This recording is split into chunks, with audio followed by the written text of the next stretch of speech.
Don't come to the club and start talking about what we've done in the past. Talk about what you haven't done anything. He's going to trophy this season. I said this season. You ain't got a trophy.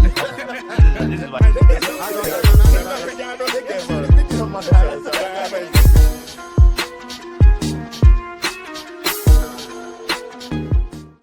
Welcome back to another episode of Podcast Pundits. I'm your host for the most. It's not even close. I'm your boy Strives, or you can call me Striver, and I'm representing Arsenal. Arsenal FC, as you guys know, avid fan. And you'll be glad to know I ain't here by myself. I'm here with my fellow podcast pundit, and Joey. Yo, it's your boy Joey Nomadic, aka Liverpool's #1 supporter. Here to talk all things football, and just to let Strives know that, see this right here? We're not letting it go just that easy, bro. They're gonna have to claw this out of my dead cock hands, bro. Wait, you ain't. Show it to him properly. Let him see it. Yeah. This is You waited you, bro. You waited till you was mid-table. You waited till you was mid-table to buy that, yeah? Nah, you know what? It's been in the packaging for a hot minute, bro. I was supposed to return it, bro, but then you know when it's gone past the date, innit? So I thought, let me just enjoy it, bro. I hear you. And obviously, we've got a couple guests with us today. I'm going to start off with a returnee. He's an Arsenal fan. He goes by the name of Jon Boy, but I'll give him the mic to introduce himself properly. Yeah, what's going on, guys? Thanks for having me again. It's been a long time, man. It's been a long time coming. Been locked in for the last few months, listening to you guys knock it or talk about football. I'm glad to be here today because obviously right now we're top of the league, top of 2 leagues, as Joey Nomadic used to say. No. Yeah, bro, let's get to it. I love that. And listen, guys, man, you know that we always like to bring you entertaining guests, interesting guests, people that know their football, people that love the game, people that love the sport, people that just have a passion to discuss it. And yeah, man, we got a debutant on the podcast. He's a friend of the show. He's someone that we've been wanting to get on for the longest, actually. But you know how it goes, man. Sometimes the scheduling can get past us a little bit. But today we've made it happen. He seems to be representing Liverpool FC from the shirt he's wearing. If you're watching us on YouTube, if you're listening to us, he seems to be a Liverpool fan. He goes by the name of Super Manny, but I'm going to give him the microphone to introduce himself properly. Yes, Super Manny. First time on this, so appreciate that. And yeah, man, just gonna hear what you lot got to say and obviously support my team, Liverpool. I respect that, man, and big you up as well, man. You got the Insta page. I showed Podcast Pundits a lot of love, actually. Total football focus. Am I saying it right? It's total footy focus, and it's just different posts I post daily, and just get different responses back from the followers. So different debates I bring out, like for example, Lampard or Gerrard or Liverpool and Liverpool's Arsenal's invincible to the current Arsenal team. To see comparisons and see what the followers think. Yeah. So you're definitely no stranger to discussing and sharing different opinions. So you'll be a suitable and a beautiful fit for the show, man. So yeah, man, looking forward to chopping that up with you, man. New to me, so but yeah, I'll share my views. I respect that. And listen, guys, if you're listening to us for the first time, welcome. If you're about to share this, make sure you let them know where you can find us. All digital streaming platforms, Apple, Google, Amazon, Spotify, YouTube. And if you're on social media, you can also find us on Instagram, which is Podcast Pundits _ Podcast Pundits if it's on TikTok, or Podcast Pundits _ on X. We're also Podcast Pundits on Facebook. So yeah, man, tell a friend to tell a friend. Make sure you hit the subscribe button. Make sure you hit the like button. Make sure you share. And yeah, man, let's get straight into it, man. I think there's no other place to kick off the show than with the derby, the Arsenal game. Well, no, you introduced that wrong, bro. You introduced that wrong. The top of the table clash, bro. That's how you introduced that one. Well, for now, that's right. Yeah. Yo, my bad, homie. Let me put the due respect. Top of the table, first versus second, competing for the title of who's the best in London, who's the best in the Premier League thus far. Arsenal had to go to Stamford Bridge for all the spoils. It was Chelsea versus Arsenal, and it was a brilliant game where we saw a fixture where Chelsea put up a loads of resilience despite going down to 10 men. And well, I say it was a brilliant game for the neutral. It wasn't a brilliant game for me that was watching. And I don't know how you feel about it, Jon Boy. I'll give you the floor first, but how were you feeling about that game? Do you know what? I watched it, and obviously the performance. Like, you know, it's a weird one. Like, coming from the performances, the Spurs game, then the Bayern game, you expected a lot. I expected more from the team on the day. Disappointed in the result, 1-1. I think there's an opportunity that was it Tim had in the last minute where I think he stole it off Gyökeres's head, and that goes in 2-1. You know, we're having a very different conversation right now. But 1-1, disappointing, but we're still top of the league. Can't complain. And I think, it's one of those ones you just got to chalk it up and move on to the next one, bro, because there's many more games to go. It's like, the game week 13?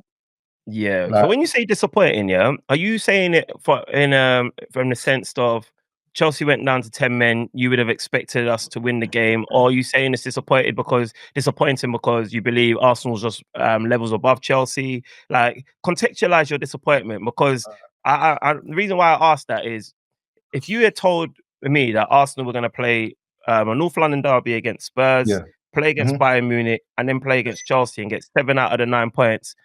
Forgive me for thinking that a lot of Arsenal fans might have bitten your arm off for that outcome. But you said disappointed. So, talk to me about that. And to just touch on that, Strauss, so I was in another group, and I said, if you're taking back 5 years, back to 2020, and you just said to me, we got 4 points out of those 3 games, I'd have taken it. Like a win against Spurs, draw against Chelsea, and probably a loss against Bayern. I'd have taken that about 5 years ago. So we've made improvements, obviously. I think the disappointment comes from the fact that, not even that we didn't beat Chelsea, it wasn't that we didn't beat them. It was that the performance was lacking, I feel, versus the 10 men. It wasn't like a dominating performance. I feel like Chelsea still had a lot of the ball, still posed a lot of attacking threat, and I wanted more from the team overall. So disappointment's more so with the performance rather than the result, even though the result obviously would have been nice. And what do you put that down to? Do you know what? I spoke last week in our group, Footy Banter. I spoke about it, and I said it gets to the point where you get emotionally exhausted. I feel that maybe the 2 big games in the week, or one last week, Spurs winning that, beating Bayern, probably took his toll emotionally exhausted, bruv. And then man was like, can't do this again. It doesn't speak a lot for the mentality. I feel like we should have been able to do it with the players that we've got available, but. I can't say any other reason why we couldn't win that game. Like, the players looked a bit lethargic. I would say there's players that didn't really show up the way that I thought they would, given their recent performances. And could you single out any players? One player in particular, which I don't even want to do it really. Eze, I feel like he could have done a bit more. Okay. Who else? Calafiori, I feel could have done a bit more. Even when Lewis Kelly came on, he wasn't really looking that sound. Who else was there? Martinelli was a bit locked up by Gusto. Saka's trying. Yeah. Didn't really deliver. Marino obviously scored the goal, but not that much involved in the game. I just feel like a lot of the attack was a bit lackluster. Could the Gaffer have done anything? Could the Gaffer have done anything to inspire the squad more? It's difficult, and I say this because I feel that the confidence in our team comes from the centre-backs, the centre-back pairings.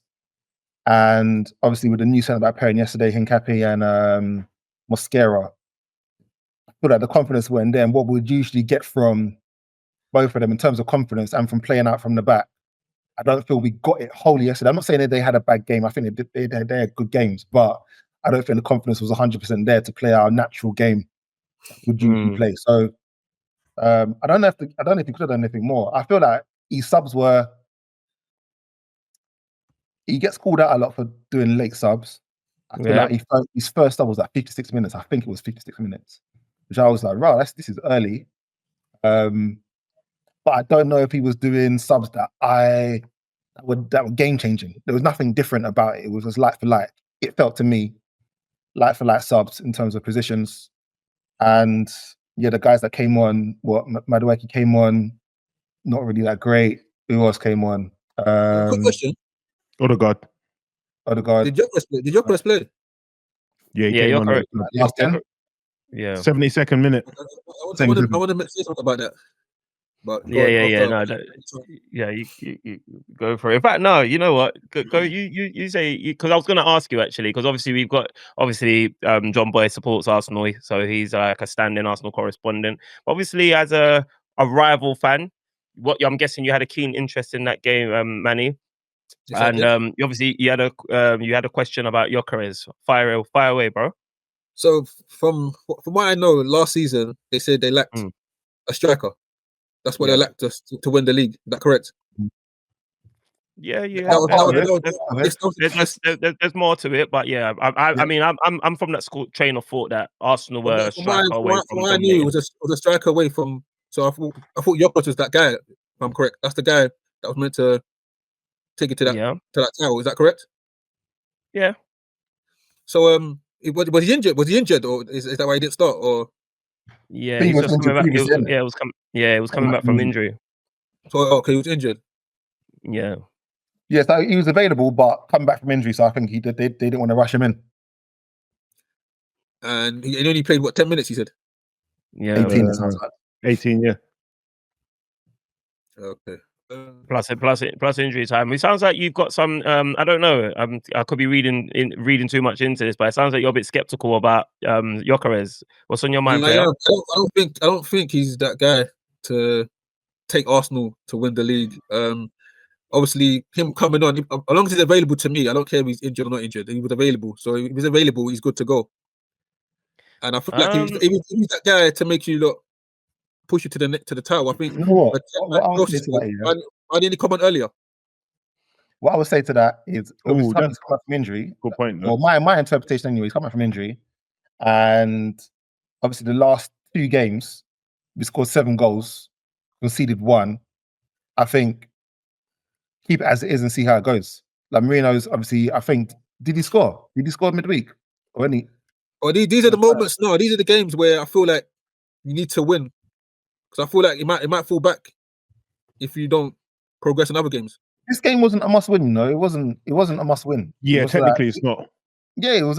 If we win it, it's a nice to win. The reason why it is a must win, because you would have had 9 points, or is it how many points gap? You would have had more. No, it would have been 11. 9 point gap over Chelsea. 7 and over then it would have been and 7. And the main rivals, Man City, would have been 11. Or was it? No, I think it would have just been 7. Liverpool would have been 11. Or Liverpool would have been 11. Yeah. Oh, was that it? Because you know what? I've stopped counting how many points behind Liverpool are. Like, they're not even in the race anymore. But Joey, I noticed that you were shaking your head when Jon Boy mentioned a few Miles Lewis-Skelly, when he mentioned a couple of the players that didn't stand up. Why did you shake your head at the mention of Miles Lewis-Skelly opposed to everybody else? Is it? No. Sorry, I shook my head at a couple of things in it. So the first one, you brought up Miles Lewis-Skelly, so I'll start there. Skelly, obviously there was a conversation midweek about some people shout Creasy. He said that he's not of the level, and he didn't really have a good game in the midweek game. Which do you think he had a good? Because you watched it live, innit? Do you think he had a good game, Strauss?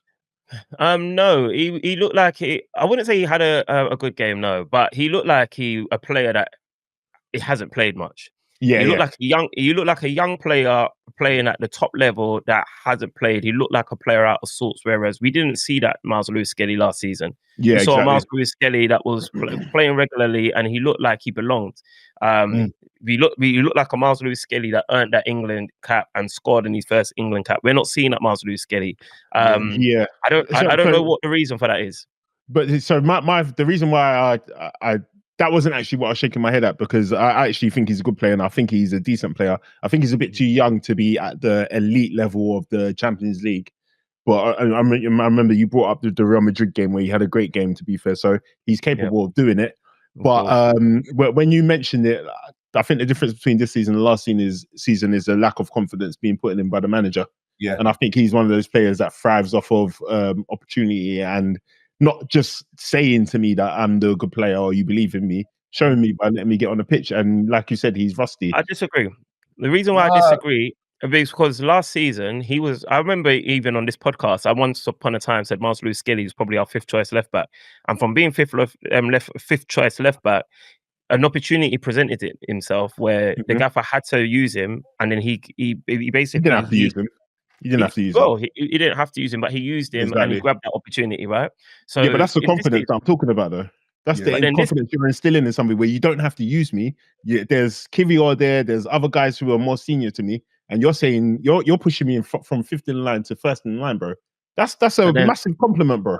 But the reason why I disagree is because he doesn't need to use him in this season neither. Because we've got more than enough depth now. You got Incape that could play there. Do you get what I mean? You've got Calafiore that can play there. Even Timber can play there. Yeah, but that's why there's a lack of confidence now, is because you. No, but he's still playing him. But he's still playing him, and he's still using him. It's either Miles Lewis-Skelly or Calafiore. So for me, that's an upgrade from last. Sorry, season. no, just to clarify my point, I'm saying I don't disagree with what you're saying. I think we're both saying two different things, but that can both be true.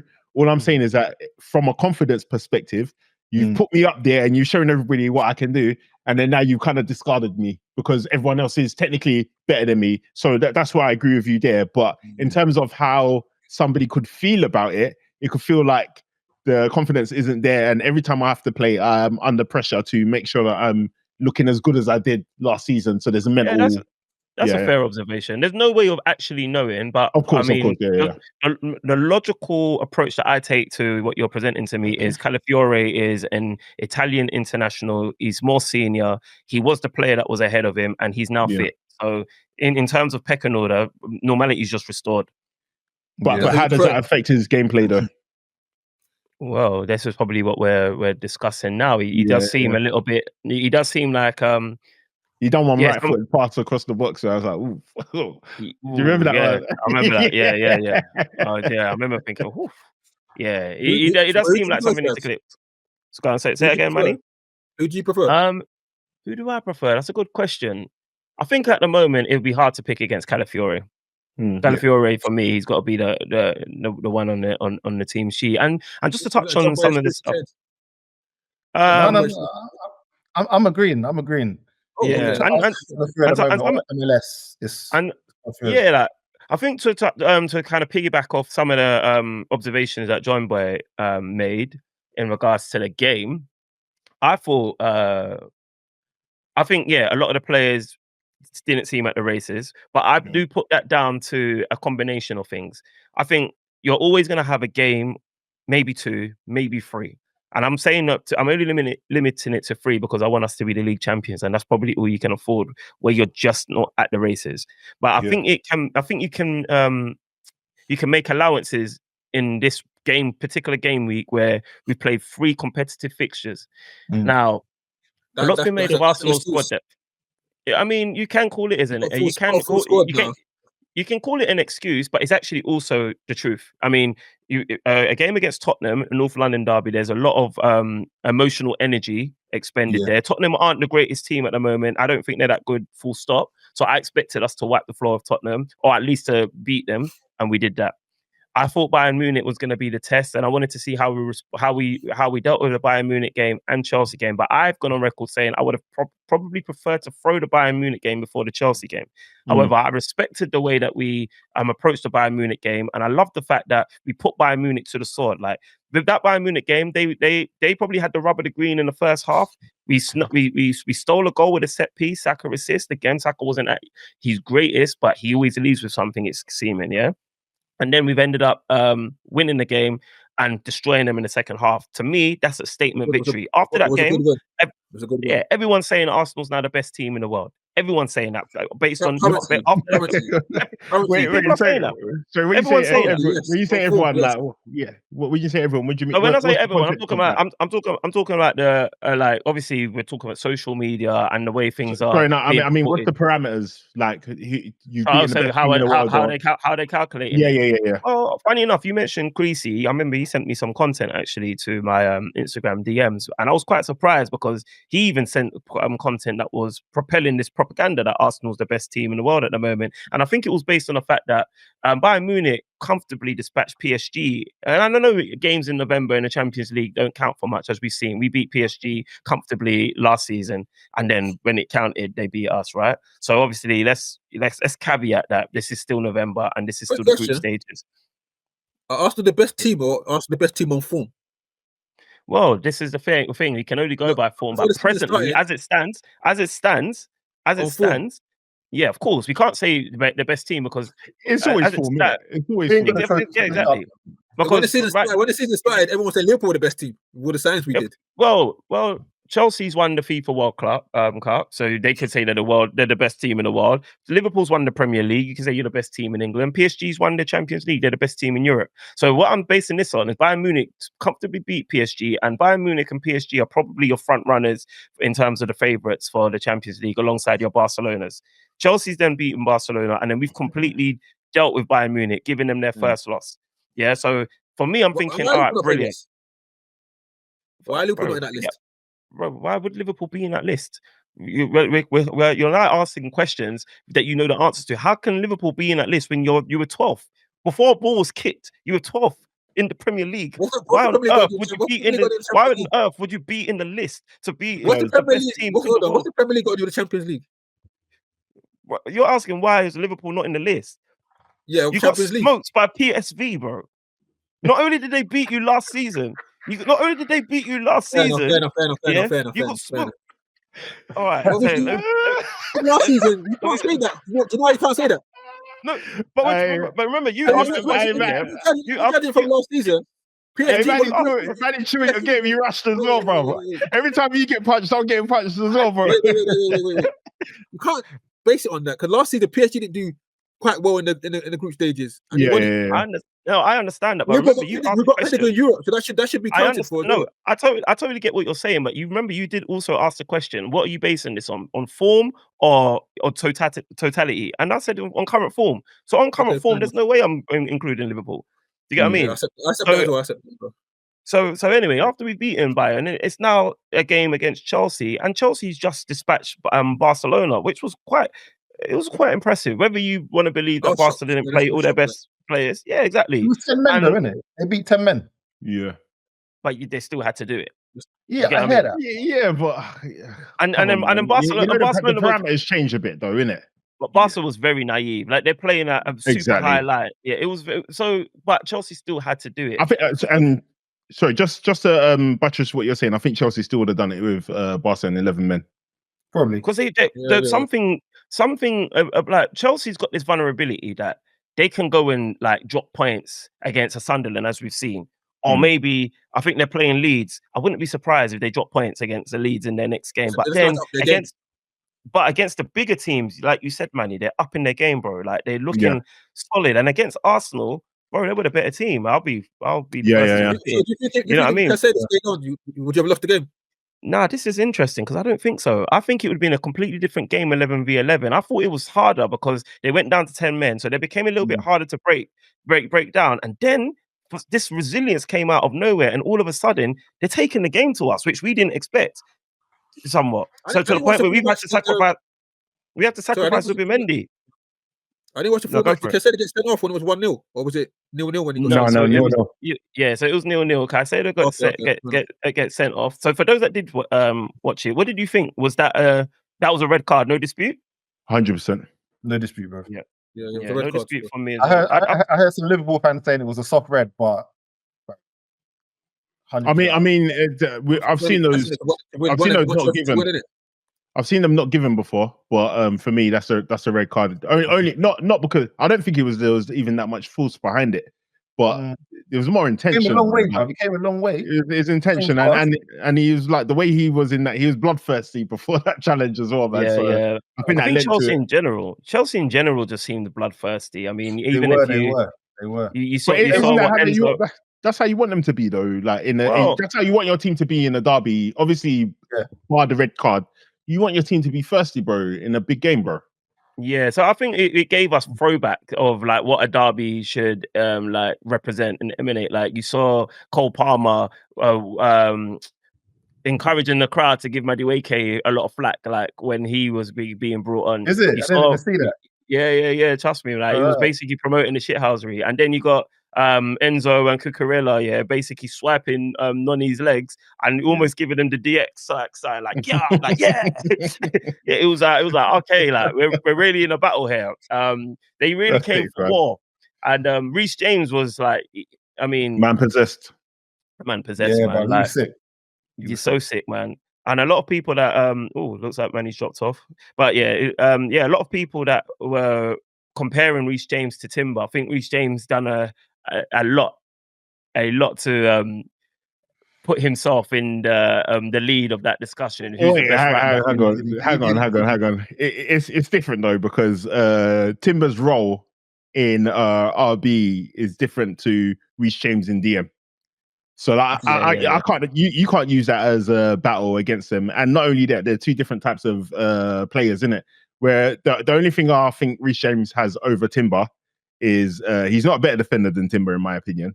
The only thing that he has is his passing and the fact that he can drive with the ball, because Timber can drive, but the fact that he can drive with the ball and he has like 99% accuracy on his passing. That's the only difference. But take away the passing, Timber has it for me all day, bro. Either way, bro. Timber had I always think that I come from a place of bias when I pick. Yeah. But yeah, I do come from a place of bias when I pick Timber over James. But I think if I was gonna like take my Arsenal hat off, ironically I'm wearing one, I probably would give it to Reece James. I think Reece James, I'd probably give him the edge over Timber, just for the things that you've actually mentioned, Joey, like the passing accuracy and what he gives you going forward. No, it's all right, man. I think those marginal differences is what I probably as why I give Reece James the edge, because although I think Timber's a better defender, I think it's all marginal, and I think what James gives you going forward is what I would give James the edge on Timber for. Just at the moment. I think it's very close. What I missed? That is Timber basically Reece James. Yeah. But Timber. What do you think? Who would you pick, James or Timber? As your right back, Reece James. And he had a great game. Yeah, and he had a great game, man. He's probably the best in Europe. Yeah, I mean, you won't find that many people pushing back on that. But he's quite injury prone, so it's weird. Although I might pick Reece James over Timber presently, it's funny. If you ask me to pick a team, I'm probably putting Timber in my team before I put James in my team. Same. Just because. And Heidi's got a new role now. He was playing in midfield. He was DM. He was anchoring pretty well, to be fair. But obviously, the fact that Caicedo went off is what made his performance more impressive, innit? Because when you have that protection of Caicedo in front, behind you, it's all good. And speaking of protection, bro, Declan Rice's role was different yesterday, bro. Like the way he was holding both Mosquera and Hincapie's hands, bro. That guy in the second half, he didn't cross the halfway line, bro. I was like, what's going on here, bro? In the second half, though. It was, yeah, but like, what's going on here, bro? Why are you shook, bro? You're playing against 10 men. Why are you babysitting? This I'm saying when I mentioned that we couldn't play at the back. That's exactly what I mean. Like it was like they couldn't do what they needed to do. But we're missing Saliba. Yeah, but come on, bro, man. You know, we're waxing lyrical about Mosquera. Like, last week, he's good, bro. Last week Mosquera, Hincapie was getting all the plaudits as well. So I'm like, what? So what? Undeserved. Hincapie just came back from injury the other day. Yeah, but bro, he played. Didn't he play against Bayern Munich? Yeah. So he was playing alongside. Like he's playing alongside Saliba, and then it's like when if you got one or the other, Saliba or Gabriel, as Arsenal fans, I feel like we're a little bit more like content and a little bit more assured. When you got both of them missing, you got to remember these I get that from you guys. Backs in the Premier League, in my opinion. Yeah, but I get that from you guys. I get that from you guys as fans, but as players and managers who see these guys on the training ground, if I see that you're putting Declan Rice in front of them to police them and to babysit them, then I'm from the fan. I'm looking like, these guys are gettable, bro. We can get at them if they need protection. Like, why's your daddy watching the play, bro? It wasn't protection. It was to progress the ball out of defense. That's what it was. So that man can't pass then. They can't pass then. Yeah, but not in Mosquera can.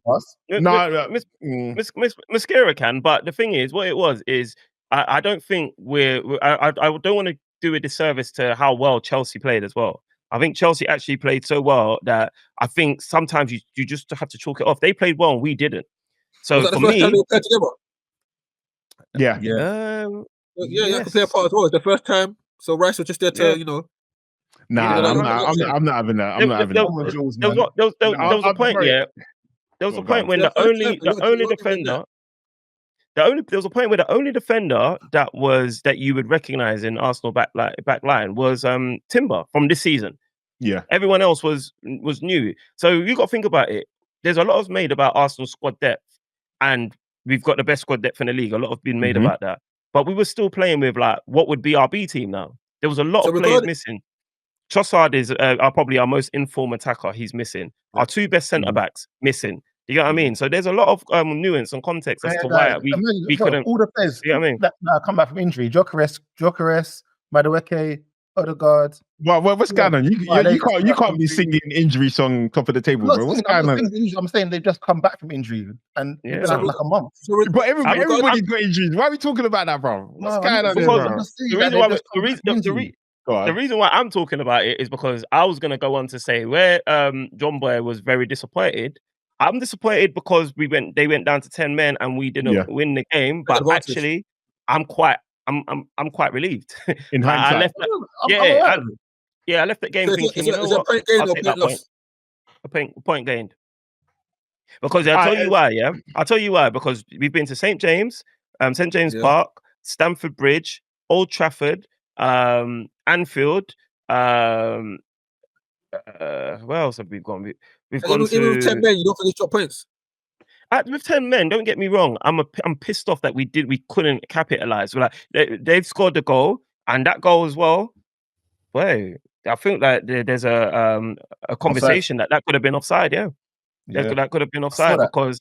Yeah, and but the reason why I'm not going to harper on about it too much is because one of Eze's goals should have been offside last week. They all balance out, bro. They all balance out. Yeah, it balances itself out. So, and it was a set piece. It was a bit of a sucker punch. But outside of that, once they scored that goal, I'm thinking, oh, that's it. We're not going to win this game. That's how I felt. I just thought they're just going to sit back. But actually, they wanted to draw more blood. So I was thinking, okay, well, let's have it then. And I was very impressed with, although Saka probably wasn't at his usual standard is still higher than a lot of other players. Like, you know what I mean? Because he cooked Cucurella all game. Cucurella all game. And then not just only did he cook Cucurella, he then gets an assist and puts in a brilliant ball, pinpoint on Marino's head, and Marino scores. And like Jon Boy mentioned earlier, we probably could have won the game if Timber doesn't nick the game from Gyökeres, and Gyökeres would have headed that ball, and then that's why I was shaking my head. Completely different game. That's why I was shaking my head. By the way, because when John was saying that initially, I'm like, hang on a second. I can't remember how many headers Gyökeres has scored, like actual clean headers in the game. And bear in mind, Yuri and Timber banged the header midweek. So what's his name? Gyökeres, come here and talk rubbish to Yuri and Timber when it comes to heading in the box, bro. Remember in pre-season, that's what I think. I swear once again, Bilbao. It's not about. So he's got it in his locker. He's got two. He's got two headers. I'm sure Yuri and Timber has got more. His. So that's what I'm saying. So like, you can't tell me to step out of the way when I score headers too. It's positioning. That's my bread and butter as well, bro. It's positioning, bro. Like he was in a better play. He was in a better position. Do you think Timber's looking at what Gyökeres' position is when he's trying to win headers, bro? Now the problem I have here is I don't blame Timber for going for the ball. I blame Gyökeres for not calling for it. Yeah. Because I think you probably did, but Yuri and Timber was thinking, brother, sit down. You've been injured, bro. Let me do what I do. No. Because if he's called for it, then Timber's totally in the wrong. How? So I'm giving Timber the benefit of the doubt that Gyökeres didn't call for it. No, wait, hang on. Let's just confirm. You're saying that Yuri and Timber, who scores headers, if somebody else on the pitch calls for a header, he scored a header recently. He should move out of the way. So you're saying he scores headers? He scored a header. How many headers did he score last season? I mean, I don't know unless I go and get. He scored more than one. He scored more than one from what I remember. So my thing is that Yuri and Timber is a accomplished header. He's accomplished at heading the ball. If Gyökeres, who I don't know if he's 100% accomplished I don't know Gyökeres if is a he can. striker, and he scored headers, and he was in a better position. But you can't pull rank over a centre back who scores headers as well, bruv. Bro, Joey, what are we doing here, bro? We I'm saw just the saying- game. We watched the No, game, I bro. hear it. But I can't say 100% that Gyökeres scores that header. Is my point, bro. I can't say 100%. He's meant to score it. Have you watched it back? I watched it bare times, and yes, he looked like he had the better run up. He had the better power. Yeah. What I'm saying is, Jurriën Timber should not be thinking about who's behind him when he's accomplished that winning and scoring headers. That's my only thing. Like Yeah, but you you know what? can't be angry at Jurriën Timber for taking control of the situation. I want to go back to what Strive said. Yeah, it was like, I think as a player, you know whether this is an achievable feat that you're trying to take on, innit? No, Hold on. as a header, remember my pedigree. You know my pedigree in the air, bro. Hold on. You know, Bro, tell them. you know when you're gonna take a shot, yeah, and you're like, I'm not in the best position to take the shot. If someone says I'm in a better position, you let them have it. Jurriën Timber was in the perfect position to score that header. Bro. Jurriën Timber was in a He was not in the perfect position to score. No, not perfect. Hang on. Not perfect. Jurriën Timber was in a good position to score a header. I can guarantee you, if you look at his career, he scored a header from that position. Did he do a rubbish header? Yes. Could Gyökeres have done a better header? Yes. But my point isn't whether Gyökeres would have scored or not. My point is Gyökeres can't pull rank on Jurriën Timber in that position. That's my only point. In the moment, it's hard. That's my only position, man. Because people are cussing Jurriën Timber, bro, and that didn't make any sense, bro. I wouldn't say cussing. Not you two, but people were cussing him. So I'm talking to you, the guys that were cussing him, bro. Don't ever doubt Jurriën Timber in the air, bro. After he scored midweek, calm down. All right. So what do you guys think? What is this? His header in midweek was very different to the header yesterday. But it was still technical ability, and I've never seen Gyökeres score a header like that, bro. Ever. Did That's what I'm saying. I mean, you don't watch Gyökeres enough to be able to say that with bro, enough, I watched all his goals with enough real estate. I watched all his goals for Sporting before he came here. He has. It's two. Yeah, he has. He scored two. And he's trying to say, no, I don't know his goals, bro. I know my enemy like the back of my hand, bro. That's why what I'm saying is oh God. It's oh God. Speaking of enemy, so what does this result mean for the title race? I think it's wide open. Yeah. If Arsenal had won the game, then I'll be more humble. So when you say wide open, expand on that. What do you mean by that? I still feel like Man City, Liverpool are still in the race.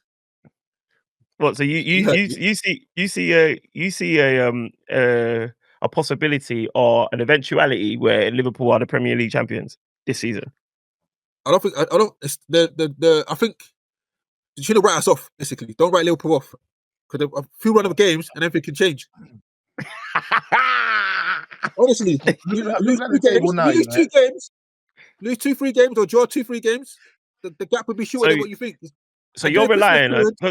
So remember what you're asking for. You're asking for Liverpool to win all their games, and then you're asking for the league leaders. Yeah, because you'd have to win all your games. The league leaders would need to lose all their games. And then it's only a 9-point gap, bro. So it's not all your games. See, Arsenal could easily lose 4 or 5 games. You could, bro. Or draw. I disagree with that. What I would say, is judging on the form of the team. You could draw games, but lose 4 or 5 games. I disagree. But the team currently, there's you can draw some conclusions as to who's going to drop points. It doesn't look like we're going to drop that many points based on form and goals conceded. Hold on. What's your face about, bro? No, because we don't. When we talk about Arsenal, we don't talk about Arsenal on form. We talk about Arsenal historically. Yeah, that's the only reason why I defer. But then your recent sample.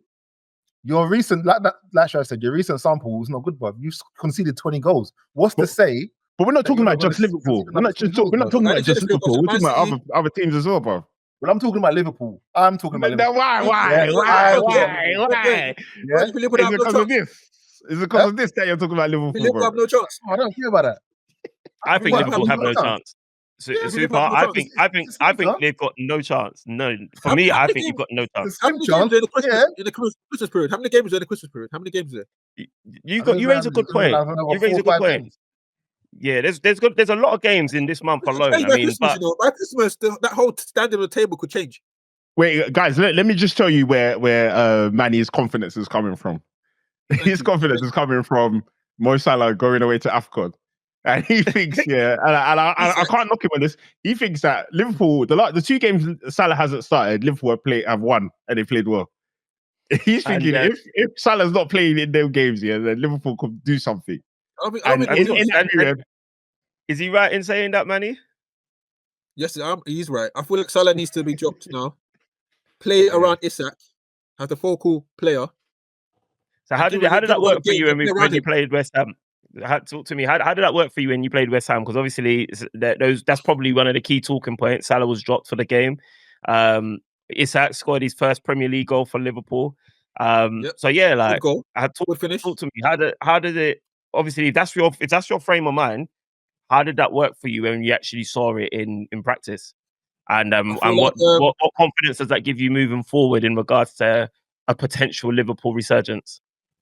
Obviously, regarding Isak, the way he played with Newcastle, they played around him. He was the main striker. So feed him the ball, and he delivers. And I feel like with Salah, Salah's the main guy at Liverpool as well. Like there's too much on Salah trying to win the game. So I feel like with Salah in the picture, I think no people be around to play around Isak. So Isak could be our main striker. And I feel like isn't that quite rude? Salah that was just fired you to a Premier League title. You're now saying get out of the picture. Yeah, but on the current games we see now, it's not working. Salah's he's not playing to the level. So I feel he should just get dropped. And maybe he needs to sit down for a little bit, take a breather, and let's see the new signings that we've got in and see how they strive. Something that you always say is that you don't support Mikel Arteta, you support Arsenal, and I think that's in line with what Manny's saying. He doesn't support Mo Salah, he supports Liverpool, and if he sees that Mo Salah is being a drain on the resources, then I was happy when I saw the lineup, and I saw Salah not on that team. I was jumping in joy. How did you feel, Joey? Were you also jumping in joy? Because I know you put quite a lot of stock on people that have credit. Yeah. Mo Salah's got credit for me, so I can't say I'm jumping in joy because me personally, Mo Salah that's firing on all cylinders is better than Mo Salah on the bench, innit? So at any point, Mo Salah could potentially decide to stop being shy and come in and show that he's a real Gallus. I feel like he needs to adjust and adapt to his game. Yeah, 100%. And I feel like a playmaker or assist. Now. That's what we were discussing earlier. He showed that he's capable of doing that last season with all the assists he got.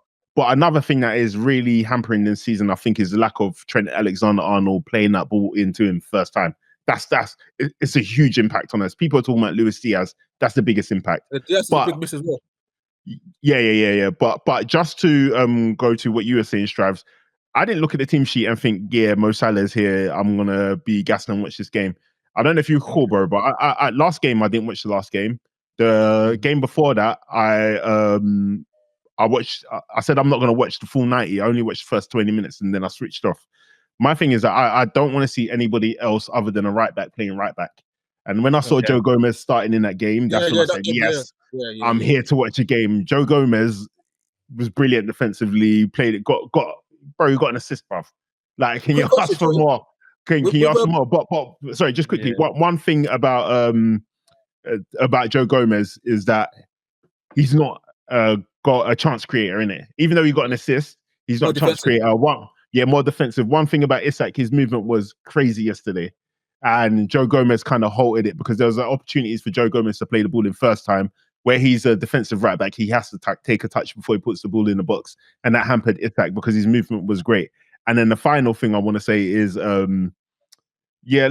Liverpool, Arne Slot just needs to just do the basics, bro. Like, play players in their positions, let them play. You know that Wirtz played on the attacking left. Play him there, bro, if that's what you're going to do. And just wait for everybody to get their confidence and then let us get a run of steam and then, Wirtz could have got on a score sheet early in the game as well, isn't it? Like, What did you think of that? I've been cussing that all season, bro, man. You know, like, one thing I can't stand about... You see players on the pitch here, like, if you're a big guy, I want you to put your weight about. I don't want you to be bullying people. If you're a tech guy, I want you to be lacing the ball and putting power into the ball. If people have been questioning your ability and you know you're bad, smash it, just smash it, bro, and just Yeah, like yeah, hurt yeah. the goalkeeper Yeah, at yeah, least. yeah. So when he had that Let's have- opportunity and he caressed it into the keeper's hands, bro, I requested was it into the feeling, man. I was yeah. feeling. I thought you would be. I thought you would be. Sorry, Manny, you was gonna ask a question. Regarding Liverpool, with Salah's work rate, is it the same work rate? Is he even though he's not scoring, his work rate's not been as good. So I feel like him not playing as well. It's the same. The work rate will be better for Liverpool. No, Manny, it's the same still, bro, man. What we have to the difference is that the end product isn't the same, innit? Because remember, against Arsenal, there was an opportunity where Wirtz puts the ball on the plate for him in the box, bro. And then his first touch was crazy. It happened to him twice in that game, actually. Chelsea, he had opportunities. Another game, he had opportunity to square it to Wirtz, bro. His end product isn't the same this season as it was last season, but his work rate is exactly the same, bro. Remember, there was games where there was games last season where he wasn't doing nothing, and then it would just come Southampton. He'll come in and bang in the winning goal. This is different now. Can he still do that? Can he still get away with that?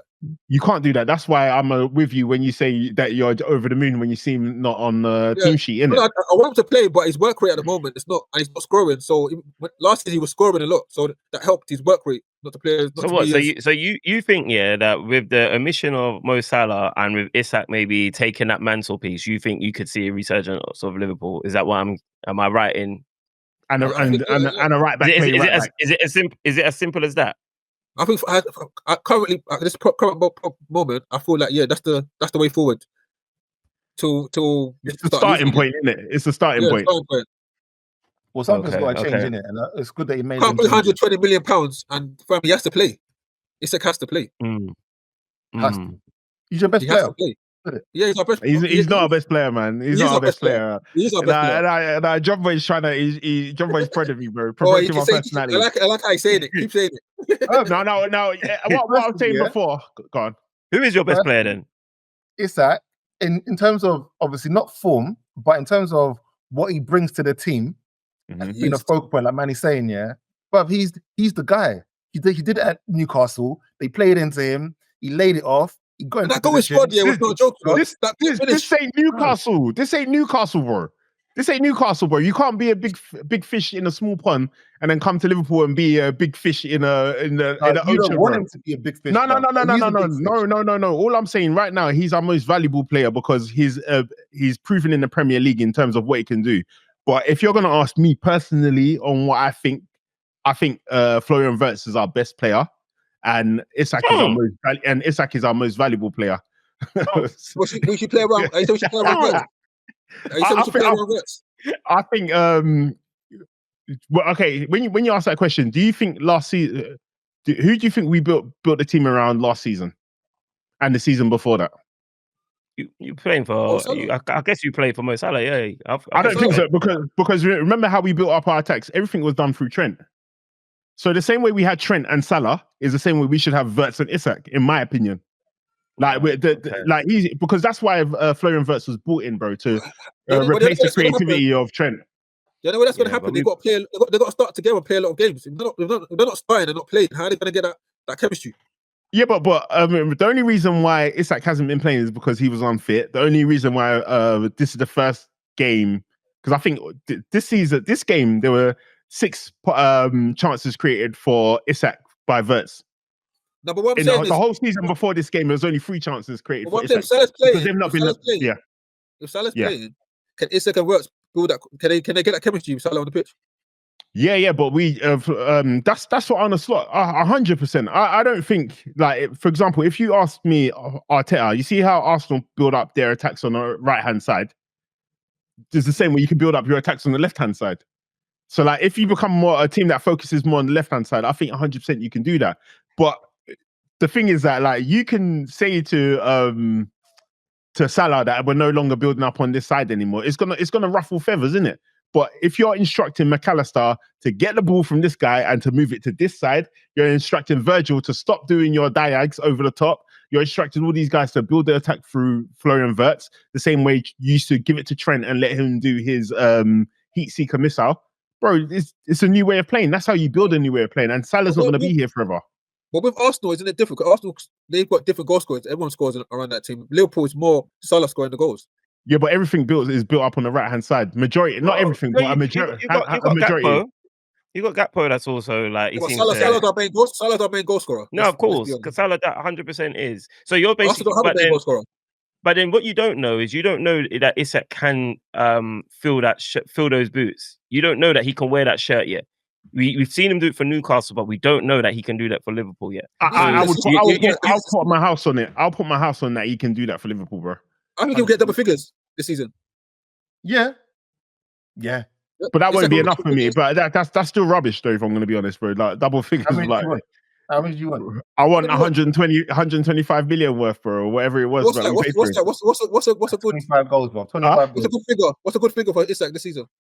20? I was saying Gyökeres should be getting 20, so he should be getting 25, between 25 and 30 if I'm paying 125 million for you, bro.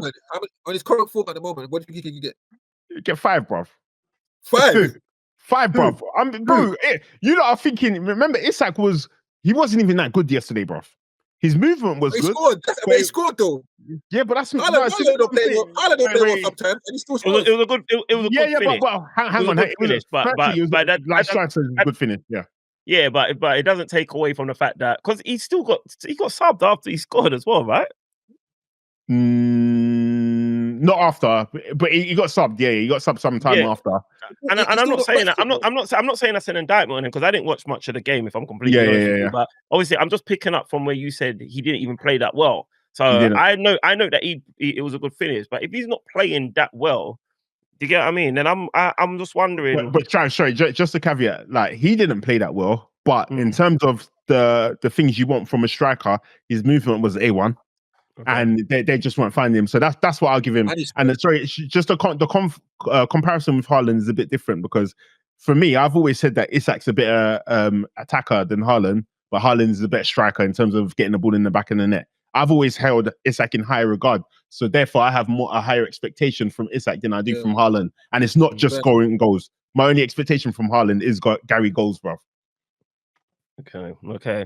Well, I mean, that ends the losing streak. And then you've got Sunderland, which could be a tricky game, but you're at Anfield. And then it's Leeds and then Inter Milan in the Champions League. How are you feeling about the Sunderland game? All winnable games. All winnable. Yeah, Sunderland, you're not worried? I'm 100% worried, bro. It's ours to lose. It's ours to lose. That's what I feel. Let everybody know that this is the two different supporters that they have at Liverpool, bro. It's ours to lose. This is a clear display of the two different types of. Joe, are you saying that when we play Sunderland, we're not favourites? No, we're always favourites because we're because of this, bro. Because 100% is ours to lose, yeah. But that's how I'm taking it. Bro, I'm going confidence. I don't know. When you got out of bed, you must have fallen on your head, bro, because you've forgotten everything that's happened this season, bro. We've stung this season, bro.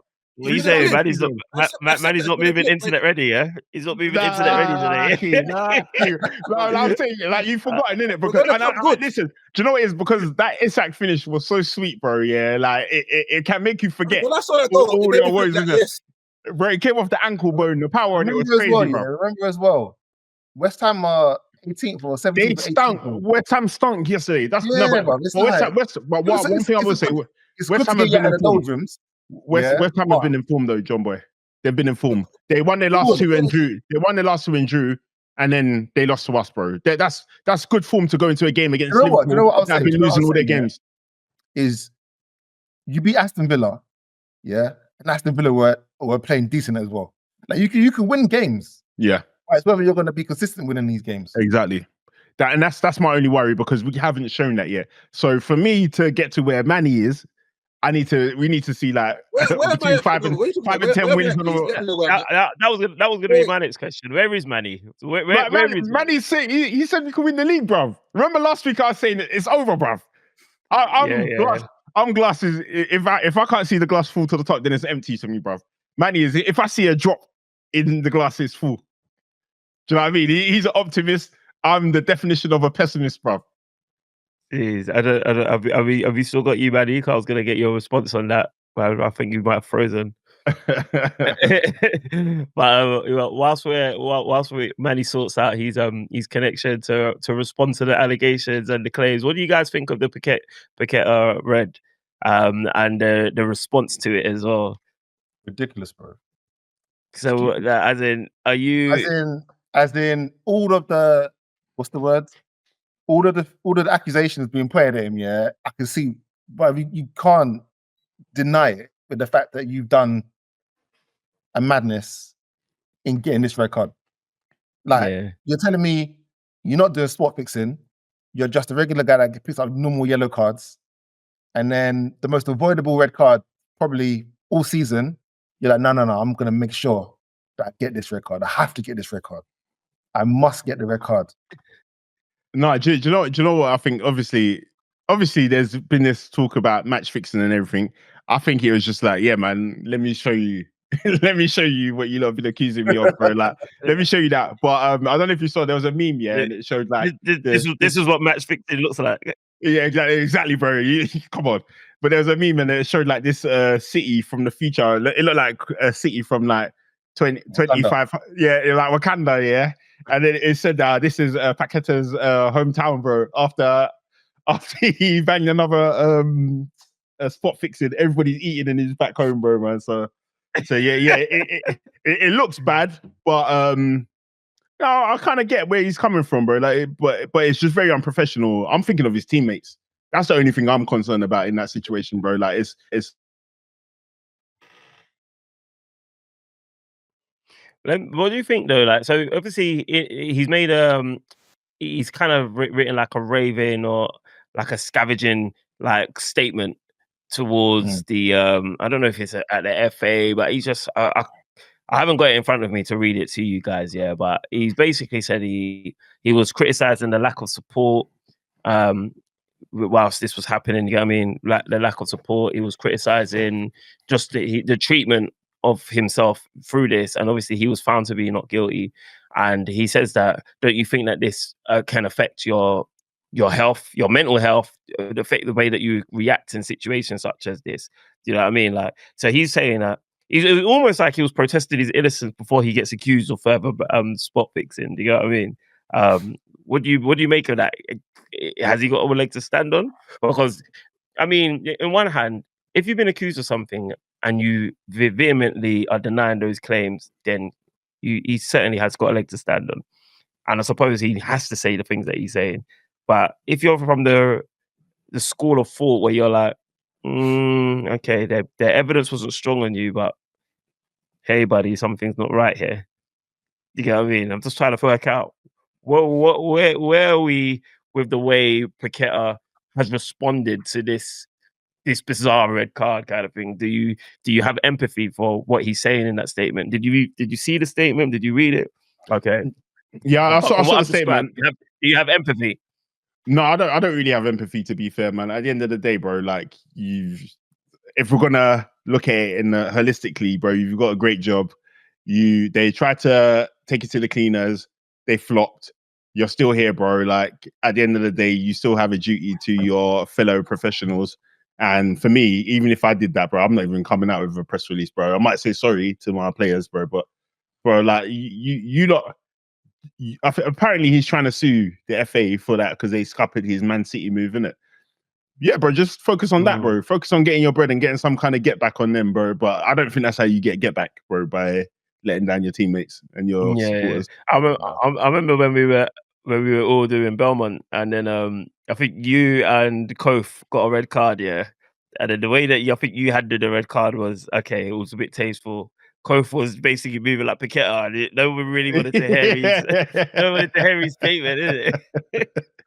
Yeah, man. Like I said, like at the end of the day, what's the most important thing? The most important thing is trying to win with your teammates, isn't it? So yeah.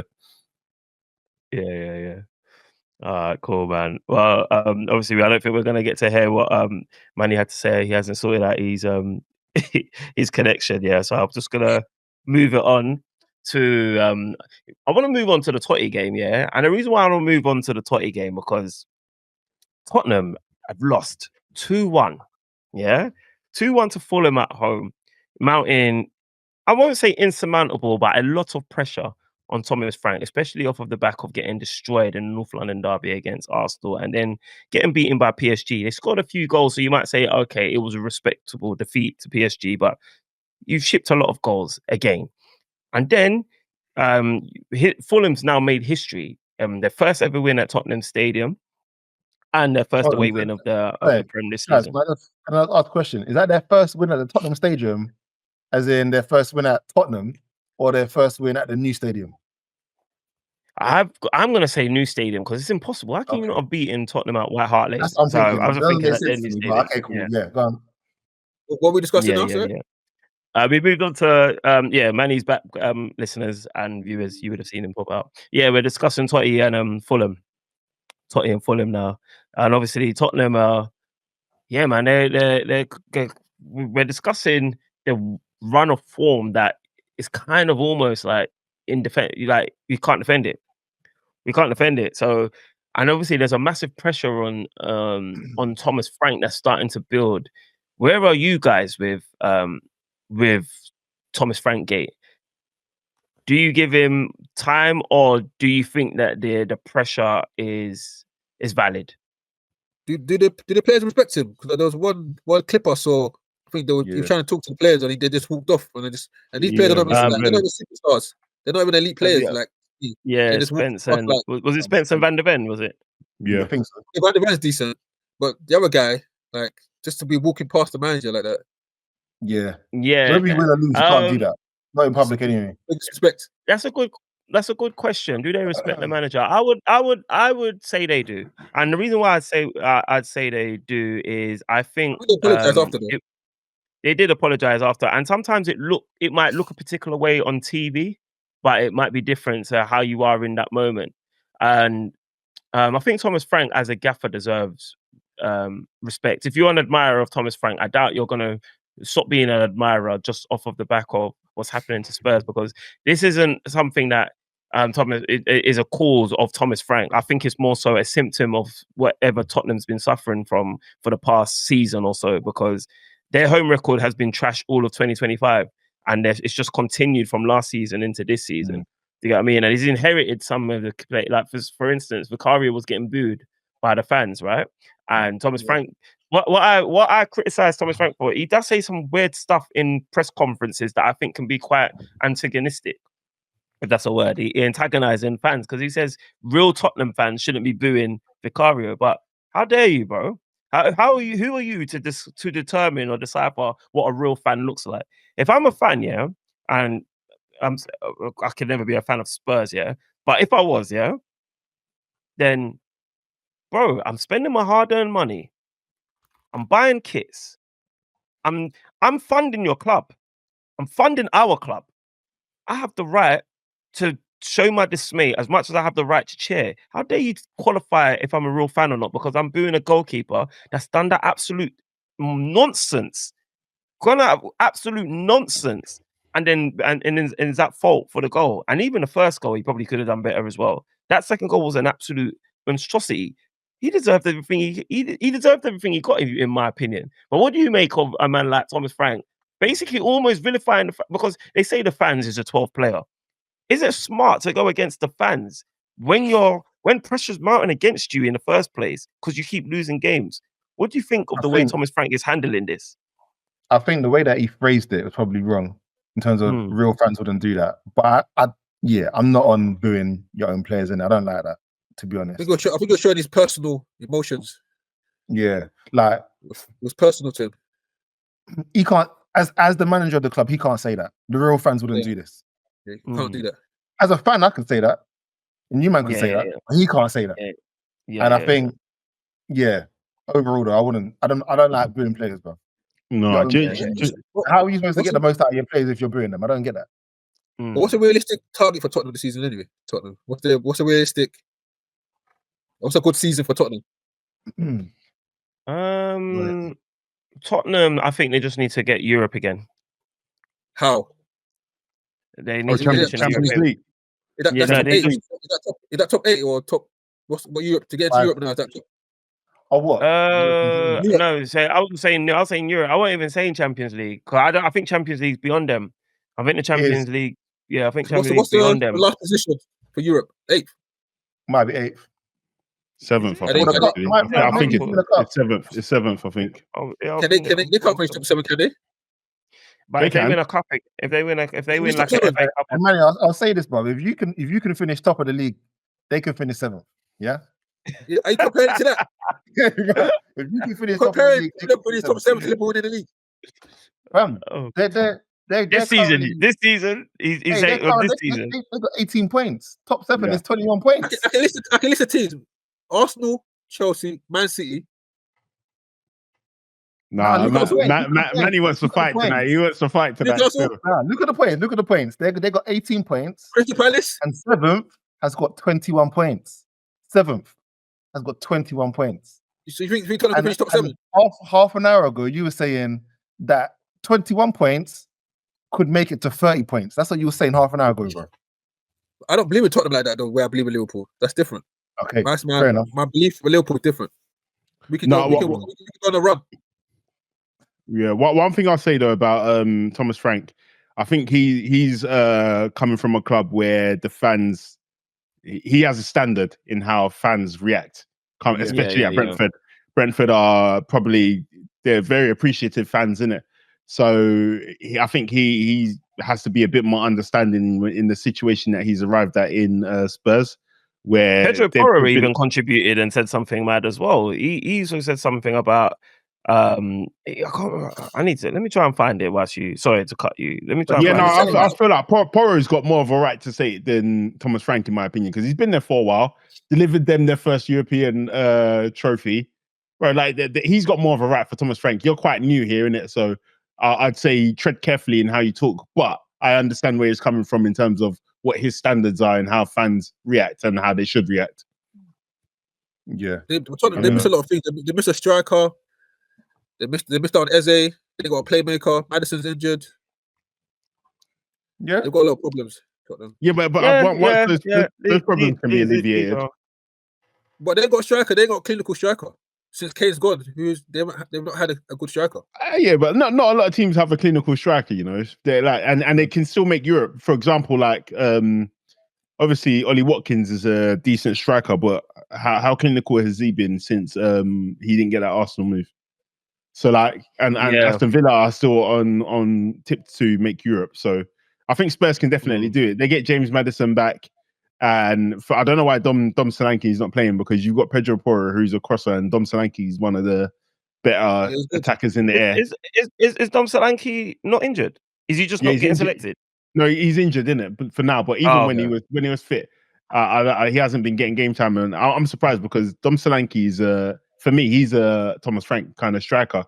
Pedro Porro found it. He says, "Football is emotions. In football, as in life, there can always be mistakes. What I will not tolerate is hearing disrespect from the fan to my teammates. Hence my frustration at the end of the game. And we will get up. We remind you, 6 months ago, everything was so bad, and in the end, it's not how it begins, but how it ends. To the true Spurs fan, I love you."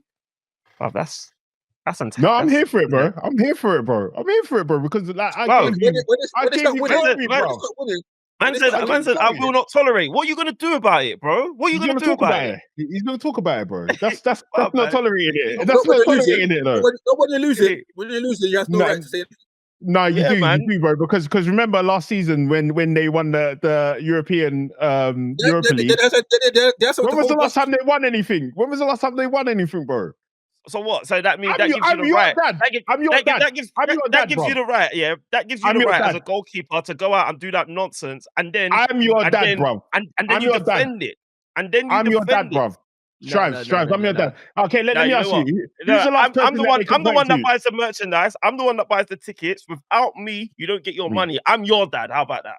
Nah, you're not my dad, bro. You're not my dad, bro. That's what I'm saying to him. That's what I'm saying to him. Let me tell you why you're not my dad, bro. Because when I wasn't doing this, without me, the club is gone. Hang on, Strives. Let me tell you, Strives, because you've already set what you're willing to tolerate. When you weren't winning nothing, you was doing that, bro. You was doing that when you weren't winning nothing. Now that I'm giving you glory, bro, you have to continue doing that, bro. And then some. And then some, bro. If we're gonna be honest, bro, man, love it. Yeah. I heard that rebuttal. You're basically saying, "Yo, I've introduced you to a life of champagne, and you and you have the audacity to criticize the champagne when before you were drinking Lambrini. Don't you have manners? You were drinking Lambrini and you enjoyed. Now that I've given you champagne, you're telling me it's too warm. Shut up and get out of here." I hear you still. Yeah, man. Oh man. But okay, but no, Spurs that home record is woeful, and they got to start there if they're gonna try and climb up the table, man. All right, let's get on to I quickly. think top 7's a push though. Top 7 is a push. Yeah, you're right. You got Let's Man move on. United there. Man United in the list as well. That's exactly what I was gonna move on to. Like Crystal Palace v Man United. Crystal Palace have been enjoying an unbeaten home streak, I think, right? They haven't been losing at home. Crystal Palace. So Crystal Palace versus Manchester United probably isn't a fixture that Manchester United fans were looking forward to with Manchester United's patchy form. And Man United ran out 2-1 winners, 2 set piece goals. I think Manchester United topped the. Ironically, we talk about set piece goals. Yeah, Manchester United are top of the league in terms of goal scored from set pieces. I think they're up there alongside us, Arsenal, and who's the next? It might even be Chelsea. Can't remember the figures exactly, but Man United end Crystal Palace's 12 home game unbeaten streak. Xerxes ends that drought, no goals for about 25 games or so. Mason Mount 30, I think it is. You rate him as a player? You see, I like Xerxes. I like him, man. I do, and I was getting criticized heavily. Like, I'm in an Arsenal group, and they were always getting onto me because I was advocating for Joshua Xerxes. But yeah, I did rate him, but I did start thinking he fell off, to be honest with you. So to see, but it was a really good goal that he scored. It was a really good goal he scored. Mason Mount got his first 90 minutes, and he also scored a goal as well. Good goal. Yeah, man. I think Mason Mount needs some consistency. I think he's a good player. I wanted him at Liverpool when he was available, to be honest. Who's that? Xerxes? Mason Mount. Mason Mount. Okay. I wanted him at Liverpool before he went to United. Injuries in 4 minutes for him. Just messed him up. Yeah, he's a good technical player, man. But and he's quite aggressive. His work rate as well. He's got good work rate. Good work rate. And when I'm talking about the lack of aggression that Florian Wirtz has, he has that aggression in bucket loads. But sometimes he's very frustrating, and I think he's not as. I think he can be a bit brainless. Fair enough. I think brainless is harsh. Yeah. I was that when Manney said fair enough, I was like, man. I said brainless, Oh man! But no, that was a good win for United, though. One that I wasn't expecting, and I feel like that win really made Glasner. He took the gloves off, innit? Because he's back on his crusade against the ownership of Crystal Palace for not supporting. Yeah, what you talk about, I heard that as well. Yeah, man, he's going ham, bro. Like he's not a happy bunny whatsoever. Like he's What do you mean by lack of support? Well, in the transfer market, because Crystal Palace, they have the ability to spend. They have headroom in they don't have PSR constraints like that. Obviously, they've sold Eze, so they've got about 65 mil or so from that. And Crystal Palace haven't bought. You get what I mean? They haven't bought. All they've been doing. So Glasner has, in his first 5 months in charge or whatnot, he lost Elishe. He lost who's the other player he lost? He lost a couple of players, and then he's won an FA Cup. He's won the Community Shield. He's lost Eze. He was just about to lose Mark Guehi, and then he did whatever he did, and then he kept Guehi in it. So Crystal Palace is at a juncture where support the manager, give him something, give him an incentive to stay, because right now he's seen out his 3-year contract, and it looks like you're going to lose that manager. And he's a good man. He's like, this is probably the most successful Crystal Palace has ever been. You get what I mean? Yeah, so yeah. I think with that loss to Manchester United, it's kind of like ripped the band-aid off, and you got Glasner's back on his support me, man. Support me properly. Yeah. But I hear that, and I think Steve Parish is definitely on the same thing that he's on in terms of supporting him. But when they were in good form and they're beating Liverpool and doing their thingy, they weren't saying none of that stuff, bro. And this is it, bro. This is it, man. So like sometimes you have to be careful how good you are, bro, because your chairman is gonna think, oh, well, you don't need the cash then. You don't need the cash, bro. But it's the same as Liverpool. Yeah, it's the same as Liverpool. And Like, can't he say that? Can't he say that? Look, I'm complaining like this. Look what I'm doing with the minimal resources that you've afforded me. Give me what I need. Look what I can. But I'll show you. I'll show you what I can do.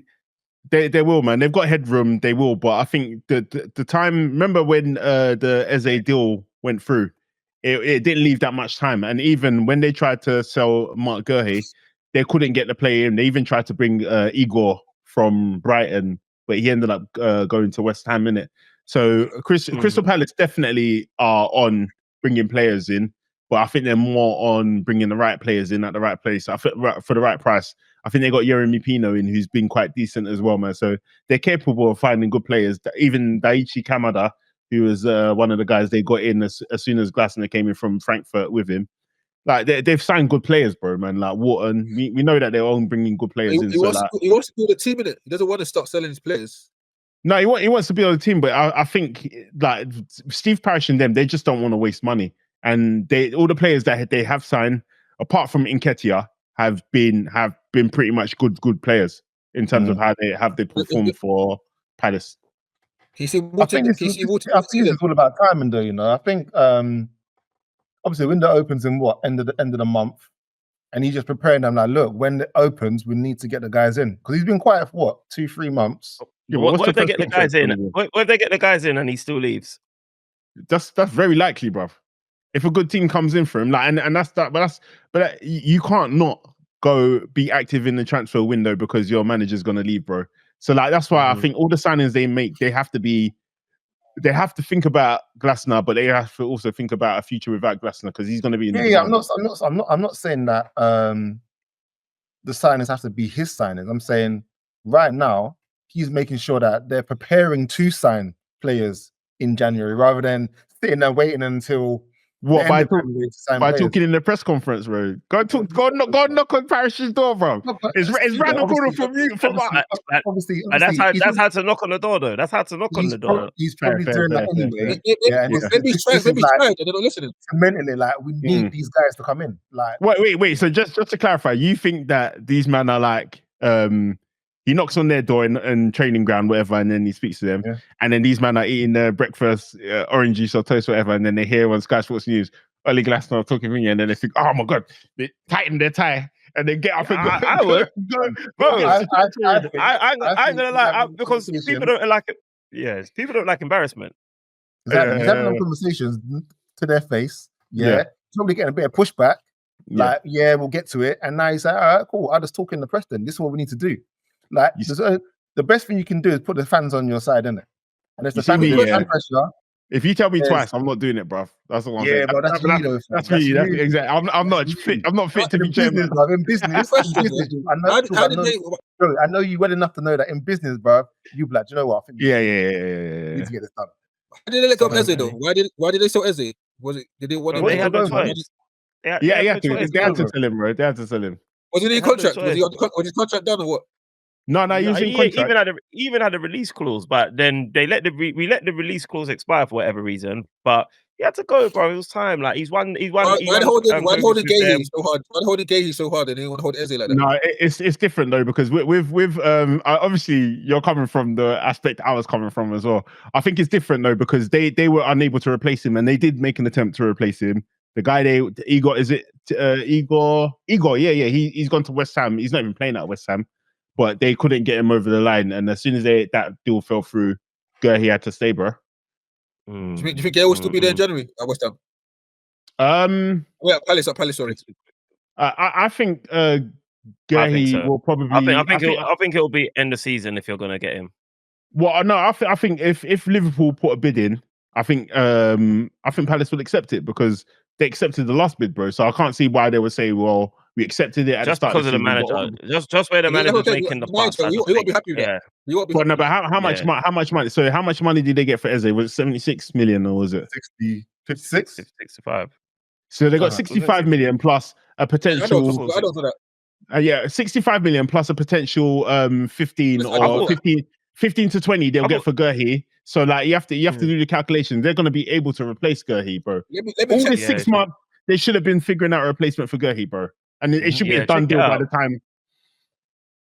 Yeah, no, check it out. I do think I thought it was 65 including add-ons, but I'm going to move on, move it on to City quickly, just because I'm mindful of time.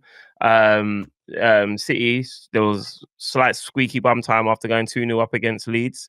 Phil Foden, boy, what a time to. Yeah, man, what a time to come into some form, man. So his brace literally saved, man. But he's gonna have to do something to go to the World Cup, because, in my opinion, man, he's not been. I don't feel like he's done enough to put himself in the frame of selection.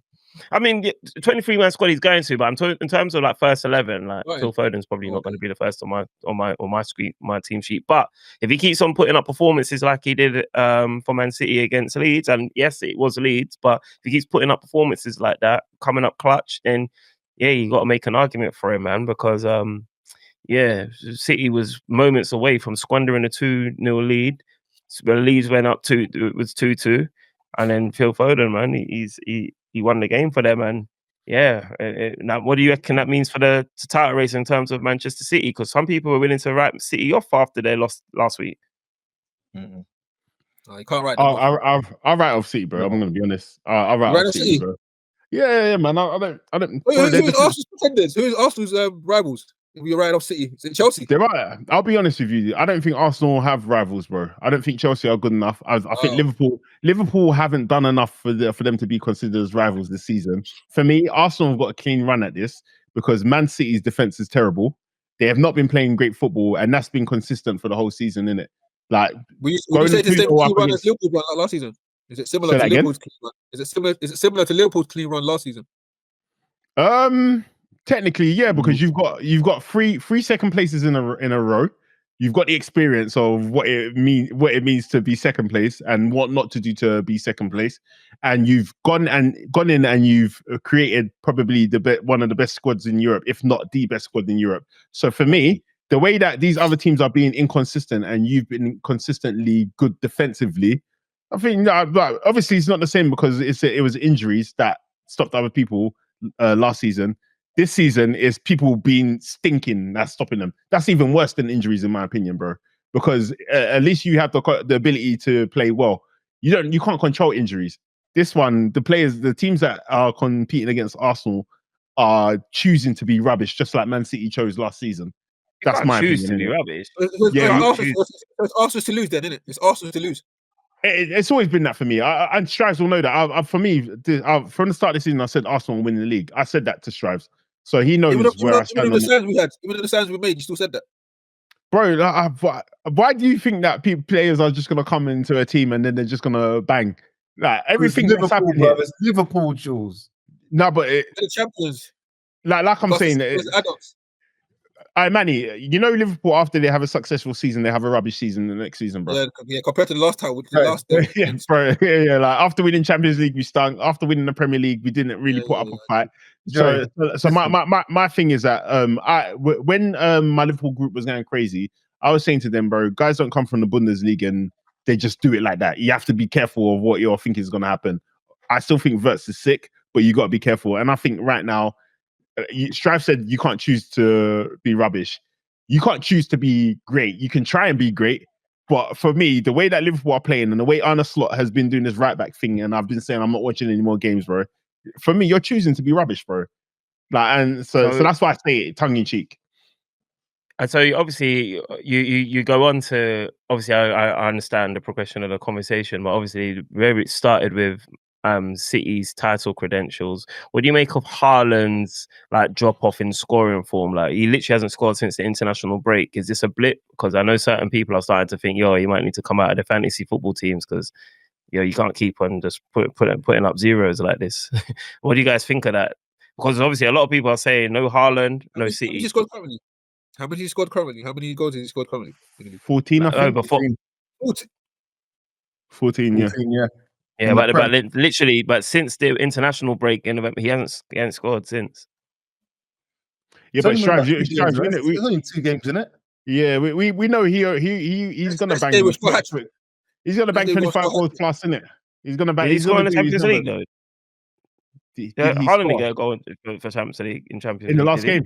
No, they lost to Leverkusen. You said that City should be worried. No, am I saying City should be worried? I should be worried, or is that a problem? Well, no, I think of course. If Haaland's off form, City's done. Foden's scoring not now. enough. Foden's not enough. They need Haaland, and for me, Doku's like, got the other day, Doku is one of the top performing forwards in the Premier League. They need more goals as well, though. 1,000,000%, exactly. But I think for me, I think City is the threat. I've always said that. I think if City lost or dropped points against Leeds, I would have ruled City out of it. With City only being 5 points behind Arsenal, City play on Tuesday tomorrow. Yeah, City win tomorrow, that goes down to 2 points. Then now squeaky bum time for Arsenal. We've got to beat Brentford. We have to beat Brentford. 19 games. 19 games. Wait till 19 games to see. I think. I make you right there. Like, it is still very, very early. So I mean, City's are definitely in it. But for me, if they haven't got Haaland, forget about it, because they're not the same City that we're used to seeing. We're not the same formidable City that will go on a 14, 15, 16, 17 game win and run. That's not the City that we're witnessing this season. Mm-mm. That's just my take on it. They ain't been the same since that Rodri injury. Rodri's a big. Rodri's literally he's a big factor, man. We can't play like he's not. What do you guys make of Aston Villa, man? They've been obviously, I know, like, you might not put too much stock in Villa because they're quietly just going under the radar, but they are winning their games, like, you know what I mean? And all of a sudden they're in the top four. We're playing Villa on Saturday, Jon Boy. So for us, we need to be quite concerned with what's going on with Villa. We're at home. We're at home. You should win that. We're at home. Let me check, because I think Villa's home record has been, that's what's keeping them. That's what's actually propelled them into the picture. Their home record. Are you checking right now, Jon Boy? Yeah, I thought we're home on. Are we home on Saturday? No, we're away. We're away. That might be tricky. We're away. Oh man, so maybe I was just trying to convince myself. Hey, that's a tricky game, then, bro. That's a tricky game. That's a very tricky game if we're away, because City's home form has been like literally formidable. Joey, when you played them and you beat them 2-0, was that home or away for you? Home. Yeah, I think they won the last 6 out of 7. I'll be honest, but sorry, not I'll be honest. But do you not think Arsenal? That's a game that Arsenal should be winning, though. They should win. Okay. But the thing is, we're always going to say we should be winning it because we think Arsenal are champions elect. Essentially, that's what we think. Yeah, providing City don't do our madness, and for me, I think Liverpool's out of it, right? So we're always going to say that, but when you're contemplating, like, all context and nuanced, Aston Villa are on a winning form at the moment. Unai Emery has got this bee in his bonnet when it comes to Arsenal, and their home record is formidable. This is not going to be an easy game, and they're scoring so many goals outside of the box as well. And that's the one thing that I might have said with Arsenal's our strength. Like, you can't really break us down and get into our box. You know what I mean? But if they're cracking it from outside the box, then bro, it becomes a little bit of a Russian roulette. Nah. I think I've seen something like 9 out of their 16 goals have been scored from outside of the box, and they're quite defensively resilient. So I think Aston Villa is a team to watch, man. Brentford. Definitely a team to watch, but we should be beating them, man. No, the Brentford is the midweek game. Aston Villa's the game on the weekend, Manny. Yeah, Villa's your next game. Brentford's your next game. Yeah. No, I know. Brentford, we got them on Wednesday. But I mean, but it's a big week though, Manny. If you think about it, that by the time we next record, we've played Brentford and Villa. The Premier League table could be looking extremely different. That's what I'm saying. Don't write off Liverpool as well. No, bro. You're taking it too far, bro. Okay, you said. Remember I said this. I remember, bro. This is a strap. You signed your death note, bro. I'm telling you, the season's not done yet. The season's not done yet. Trust me. Well, your season's done, if you don't mind me saying. But look, Wait, hang on. So just Travis, quick one. If you lot drop points against Villa yeah, and Liverpool beat Leeds, it's a completely different table, bro. That's what I'm saying. I can just write us off. It's a completely After different 30 table, games. bro. it depends what happens at Halfway through the Brentford, but season, true. mate. But that's true. No, but even if you beat Brentford and we beat, let's say we beat Sunderland, you beat Brentford, bro. Like, So wait, you 9 reduce points it to to 6 6 points. points. Yeah, bro. Yeah. Like, That's true. like, That's true. 9 points saying anything. If it's not, Hold on, what? So Manny's starting to make you believe because you sound like you're Yes, starting to believe, Joe. no, it's not. It's You, Joey. no. Believe. You see when I believe. I believe in private, bro. I believe in private. But now all I'm saying is that the 9 points gap is never thingy. Even if you overturn the 9 point gap at this time of the year, I'm gonna say to you that you're bottling it, but it's not a bottle job, bro, because it's so early in the season. That's Manny's point. Okay, Yeah. fair dues. No, All right, let's move on to the back pages. Arsenal in control, but just don't write off Liverpool yet. Don't write them off yet. That's what I'm saying. All right, well, I'll put my pen away then. I'll put my pen away for now. Let's go to the back pages. Sorry, Strauss, quickly. The only reason why I would write off Liverpool is because we've been playing terribly. The only time I'll not write off Liverpool is when we're playing good. Even if we're losing, if we're playing good football and losing, I'll never write off Liverpool. Bro, which one is it? Don't write off Liverpool or write off Liverpool. Because I'm I'll getting I'll leave that for you to decide. Right, let's move on to the back pages. So, Manny, obviously, I know that you're this is your first time on the show. So, what we do with the back pages, is we shine a light on somebody. It doesn't even have to be a person; it can even be an entity that you feel deserves to get some plaudits, get some praise for something. So, it doesn't even need to be limited to football. It can be from another sport. Does it have to be recently or? Recent. It has to be something recent-ish at least. So I'll let everyone else go first. So just to give you a moment to get your bearings to how the back pages segment works. Joey, are you ready? Are you good to kick off? Yeah. Mine's it's not special. Actually, it's somewhat special. Mine's Kiernan Dewsbury Hall. I don't know if you man saw his goal, but it was a banger goal, ball over the top, plucked it out of the air, banged the goal. Obviously, Everton lost, so that's why it's a bit of a contentious back pages. Yeah, but what a goal, man! It was a banging goal. It was a banging goal, man. So yeah, I'll tell you, he got rejected at Chelsea, and I think he's a good player, man. I think should be at a better team, but yeah, no, he's tidy. And then my back page is I'm going to go outside of the sport. I'm going to go boxing as I tend to do. A guy called Jamie TKV. He won the British heavyweight title. He beat Fraser Clark. Yeah, man. So it was a bit of a slugfest, man. It wasn't like the most appealing fight to watch, but it was a slugfest. And Jamie, we've got ties to him for the fact that I think Dummies are managing him. So Dummies are managing him. Obs he went college with us, so his older brother, he manages Jamie, and then I see Chris Congo in his corner as well. He's still boxing, Chris Congo. Yeah, he's still boxing. He's still boxing. Yeah, man.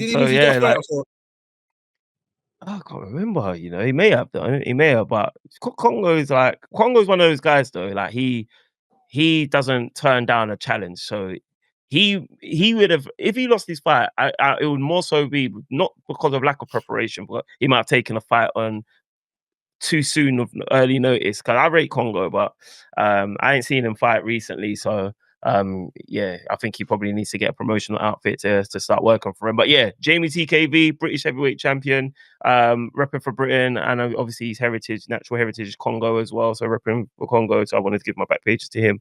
Jon Boy, have you thought of anyone? Yeah, do you know what? Mine was a bit of a controversial one as an Arsenal fan, but I'm gonna go Maresca because I think he's had a solid 2-3 games. Obviously down to Arsenal. Didn't shy away from the challenge, brought it to us, got a result. And yeah, I think he's had a good week, man. So I'll give it to Maresca. Yeah, no, that's a worthy candidate. So Super Manny, obviously you've seen how the back page segment work. You thought of anyone? But to be honest, I watch a lot of TalkSport, Yeah. and we're talking about the backup striker for Kane, English striker. Okay. Yeah. And there's a player I've been watching. He's playing in the French league at the moment. Oh, okay. And he's been playing very well. And I'm thinking, when would he ever get a chance to, regardless of how good he's playing? Do you know the player I'm talking about? I don't want to say. Can I say his name? Yeah, go for it. Go for it. It's about pages, man. You got to shine. You got to shine a light on him. Mason Greenwood. Yeah. Hey. We're talking about footballing. Nah, Mason Greenwood's a baller, bro. I don't give a no. He's a baller.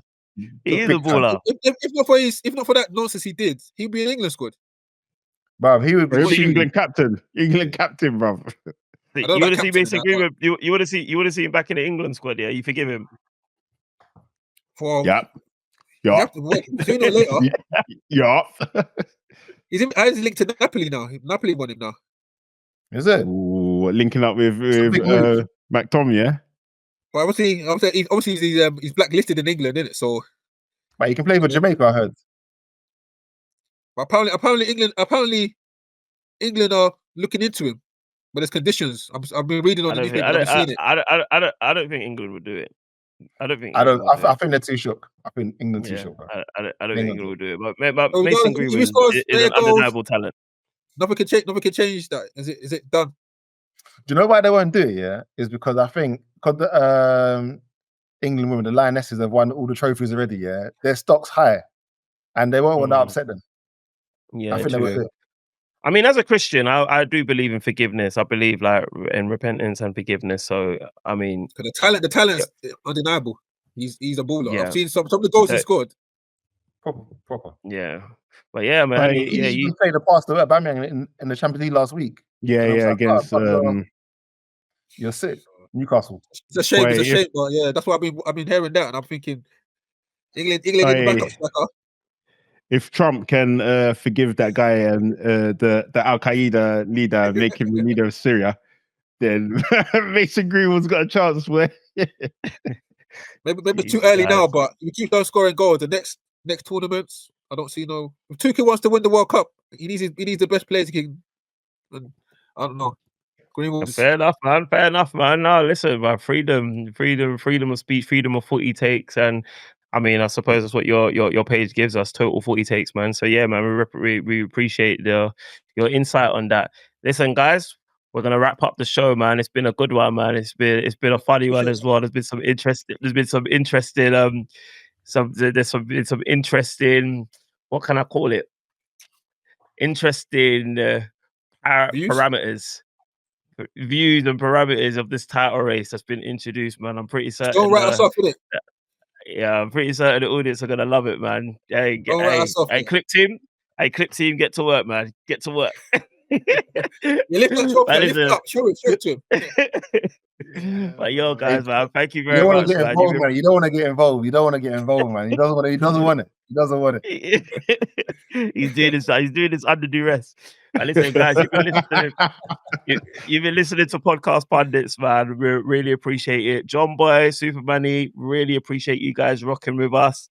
It's been insightful as always. It's been entertaining as always. You guys give us the hot takes as always, man. So please come back. Let us know when you're free, man. Welcome anytime. And listeners, viewers, after Christmas, we're top. Oh. Make sure you invite me again after Christmas, even if we're not on top. When you're top, yeah. After Christmas. Hey Joey, you got something to say about that? Leave Joey alone. I'm telling you, after Christmas, the table will be different. Trust me. All right, I'll hold you to that, man. All right, guys, you've been rocking with us. Make sure you tune in, same place, same time next week, man. We're out.